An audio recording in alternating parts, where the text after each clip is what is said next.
Hi, Scott Whitley here, hope you're doing well. I've come down to a local park called Townley Park to shoot the first episode of my new vlog. And I brought my bike and everything, but it's not looking too great. It's raining at the minute. So I'm going to give it like 5 or 10 minutes and see what happens. And hopefully we'll get this done.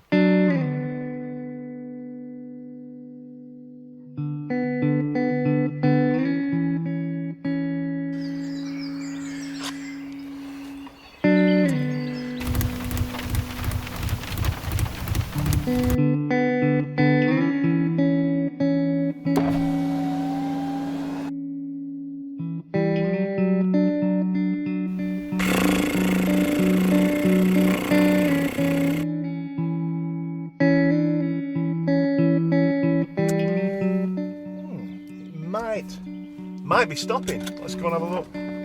Hope so.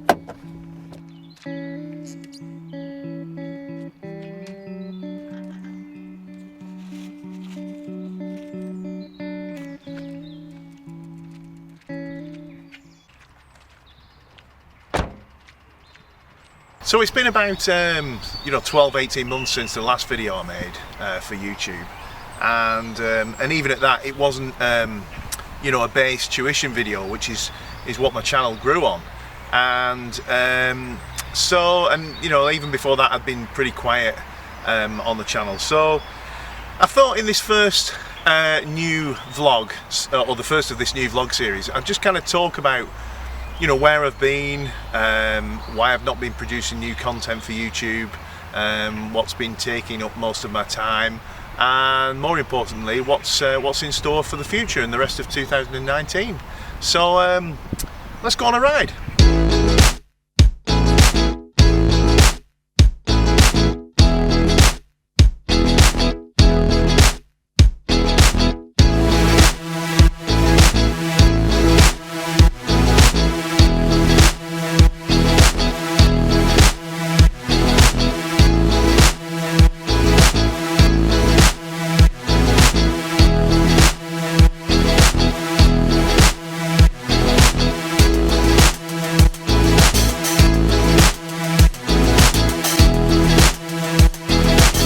So yeah, it must be kind of 18 months, maybe 2 years, maybe even longer since the last base tuition video I uploaded to YouTube, and a whole bunch of stuff happened. So without boring you to tears,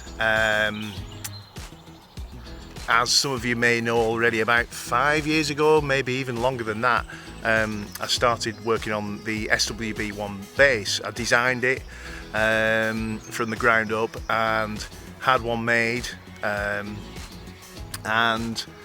handmade by Brian Eastwood, a local luthier to me, and there was a demand for it. People started asking where they could order it from, and I said, well, you kind of can't, because there is only one of it.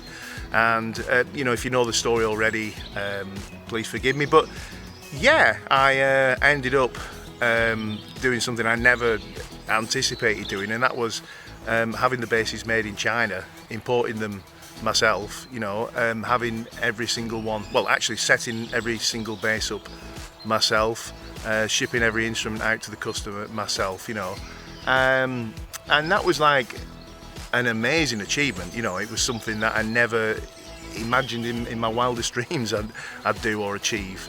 And it was great, but it was completely all-consuming, that on top of already busy gigging, touring, teaching, being a husband and a dad. I was doing sessions quite a bit at that time, and I never saw my wife, and it just kind of all got a bit much. So I offloaded the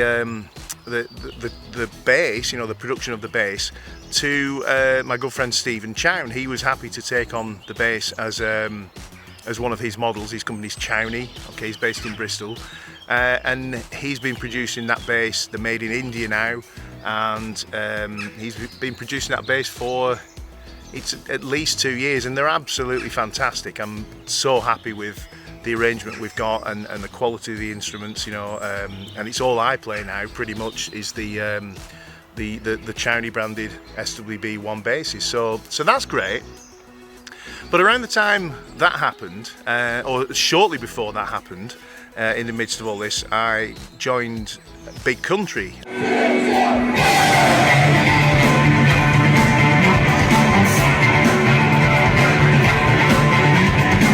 The 80s band. Was really fortunate to get that gig, and I'm still doing that gig, and long may it continue. I feel very privileged to do that. But again, that took the kind of the touring life up a notch. And where am I going with this? Yes, but it did mean that I kind of had quite, which is a rare thing as a musician, you know, almost a steady income, if you like. And around the time I handed the Chowney bass, the SWB1 over to Chowney, my wife lost her job. She was made redundant. She worked at the same place doing payroll for nearly 20 years, and you know, like I say, almost around the time that Stephen Chown and I came to this arrangement, she got the news that she was losing her job. She was like the main breadwinner in the family. I mean, I'm a musician, for goodness sakes, you know, and so that was like quite a massive, you know, it's going to be a massive blow. But completely coincidentally, or maybe not, the very month that she got her last paycheck was the month that we paid our mortgage off. Okay, so there was this kind of bizarre balance thing happened where on the one hand we'd lost a massive chunk of our income, you know, but on the other hand, our outgoings had suddenly dropped. So it put us in, for the first time in our married life, in quite a unique position really, where Janet didn't need to work, and we could just about manage on, you know, what I was doing, what I was earning as a musician, and that's what we did. And I encouraged Janet, because she's a very creative person, my wife. I think I swallowed a fly there, but she's very creative, but she's always kind of done the right thing, if you like. You know, she's always pursued what people would consider a proper career, and I really encouraged her to kind of take a break from that and to see if there's something that was more in her heart, you know, like a career change really. And oddly enough, I'll tell you about that in a minute, that boy did that happen, you know, big time. But anyway, we just kind of spent a few months just kind of freewheeling and just really enjoying having this quality time together that we'd never had before. Let me check my mic. It's still recording. It is. And you know, we did cool stuff, like we went off touring around Europe for an entire month when the Skids were touring, in a little open top, I was going to call it a sports car, but a little Peugeot 206. It's not quite a sports car, is it? But it was an open top car, and you know, we started off in Amsterdam, and we drove over to Berlin, and then we dropped down Salzburg, and we drove over the Austrian Alps, and it was just incredible, you know, it was amazing. And we did like a whole month doing that, camping mainly, you know, just proper adventure. And the thing is, you know, the more of that kind of thing we did and that kind of quality time we had together, the more I kind of got used to that. And quite frankly, I kind of lost touch a little bit with things like, you know, the YouTube channel. Now what I must say about that is, if any of you watching have started a YouTube channel, I mean, obviously there are people that are extremely successful, but not without a lot of work, and you know, my YouTube channel was no exception. I mean, you put an incredible amount of yourself into something like that, and you know, there are no real financial rewards to mention. It really is, or it was for me anyway, like a labour of love. But the knock-on effects have been immense. You know, I've ended up recording on, you know, albums, you know, transatlantic sessions, if you like. I've ended up with, you know, doing certain gigs that I wouldn't have done without the YouTube channel. It's fabulous to get the feedback that I get. You know, people telling me how much my lessons have helped them. I mean, that just is immense. It really is. You know, so but like I say, I'd put an awful lot of myself into the YouTube channel, the SWB1. You know, I'd spent most of my adult life just plugging away at, you know, trying to be a professional musician. It's the hardest career ever. My sons are very talented musicians, but it's really weird because I've kind of, I won't say I've discouraged them, but I certainly honestly hope that they didn't decide to become professional musicians, you know, because it's a great lifestyle in many ways, but it's a flipping hard one, you know. It's if you can hack doing what people will call like a regular career, I kind of highly recommend it. But anyway, there you go. But you know, like I say, so many years of putting so much of myself into it. Bass guitar was, aside from my family, you know, was my world, you know, and every waking hour I would either be practicing or doing a video for the YouTube channel or doing something to promote the bass, or you know, or gigging or teaching or whatever it was. And all of a sudden I wasn't doing it anymore, you know. I was just kind of enjoying other stuff, you know. I was just enjoying time with my wife, and kind of almost like early retirement, except, you know, I can't retire yet. But we kind of thought, well, let's just kind of go with it. Let's just have a few months of just freewheeling and enjoying it while we can. And like I say, the more I kind of got used to that, the oddest thing happened.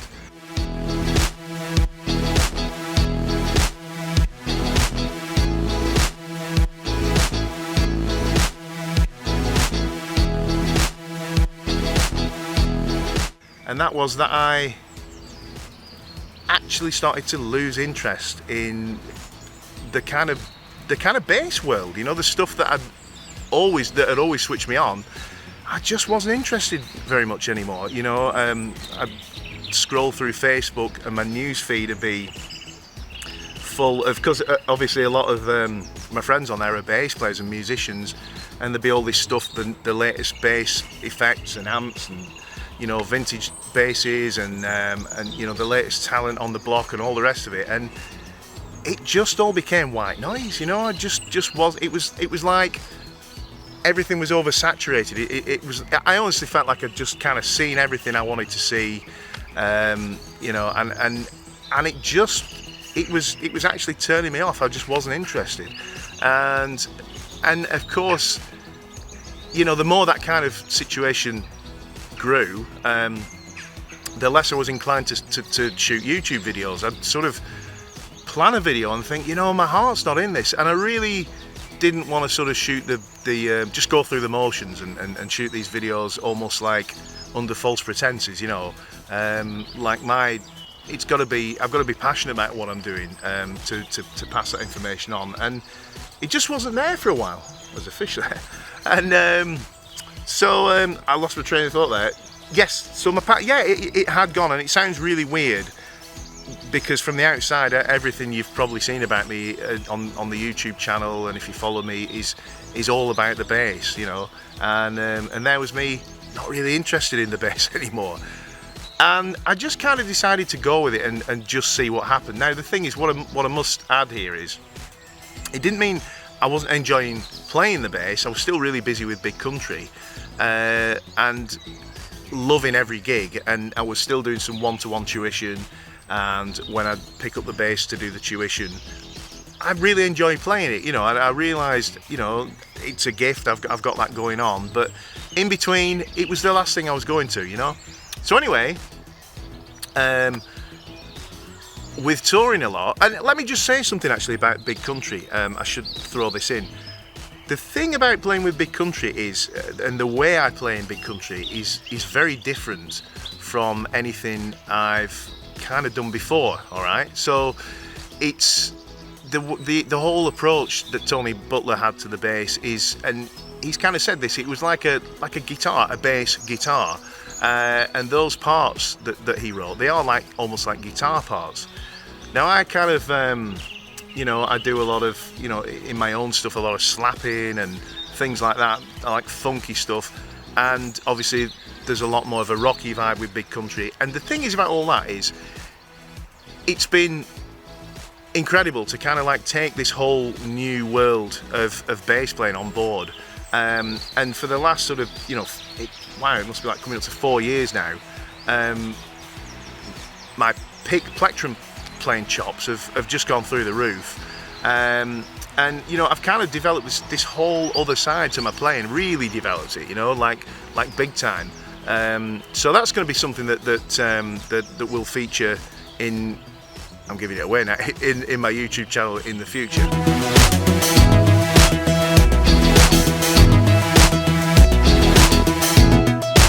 So, speaking of touring and playing with big country, one of the things that I'm really fortunate to do is travel a lot. You know, we see a lot of cities and different countries. You know, I've been to Japan, I've been to Australia, Germany, Denmark. You know, all these kind of different places, and I'm really lucky to do that. You know, and I've always had a keen interest in photography.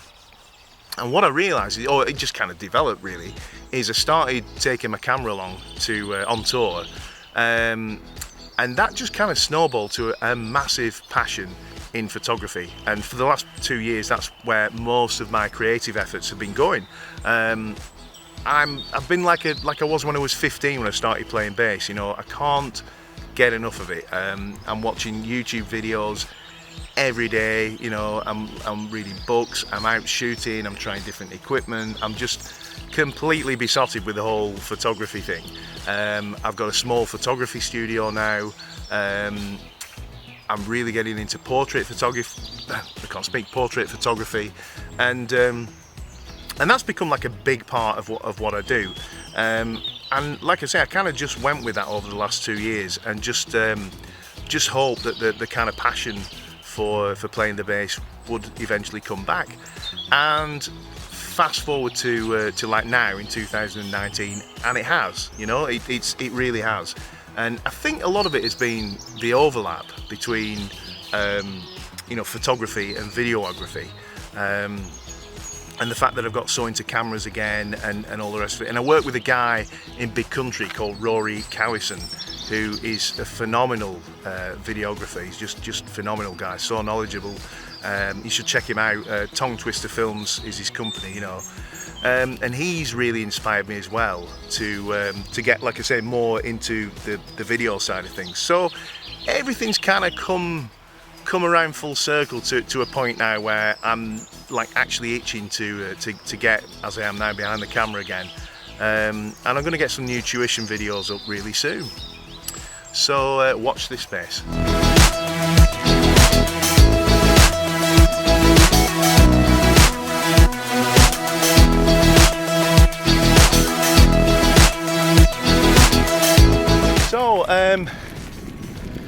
So yeah, of course I said I was going to tell you about my wife and her career change.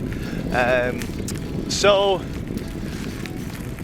while she was kind of deciding what to do, and kind of we were doing this freewheeling thing, you know, like I'm doing now,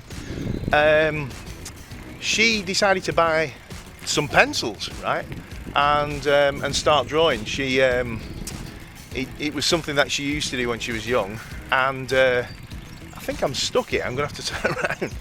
It was something she did when she was younger.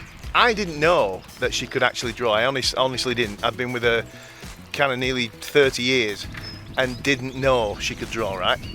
So yeah, you know, so she bought these pencils, and like I say, it was just for fun. And I mean, I've been with her, like I say, 30 years, didn't even know she could draw. And she started doing a kind of shading by numbers type thing, you know, like and she spent about half a day on that, and then thought, oh, no, I'm going to start my own, right? And she started drawing a portrait of our new baby grandson, and it was going to be for a present, which it was, for, you know, our son and daughter-in-law. And it was unbelievable. I mean, absolutely incredible. And she posted it on social media and immediately started getting commissions. People wanted their pets, drawing your cats, dogs, their babies, you know, their grandkids, you know, whatever, you know. It was just incredible. And she's been doing this like kind of 18 months now, and it's it's just such a gift, you know. It's almost a miracle that she just seems to be able to do it out of nowhere. It's incredible. And she's like I am with the photography, you know, and have been with the bass. You know, she kind of just can't get enough of learning new techniques and watching other artists and all the rest of it, you know. So that's brill. So that's kind of brings us up to date pretty much. Just to say that next week I'm hoping to make a new bass tuition video, which will be the first one, as I've discussed earlier, you know, like in probably a couple of years. And that's about it. So thanks for hanging in there, guys. Apologies it's been so long since the last tuition video. There will be lots to come. Really excited about it, and so stay tuned. See you in the next video. Cheers.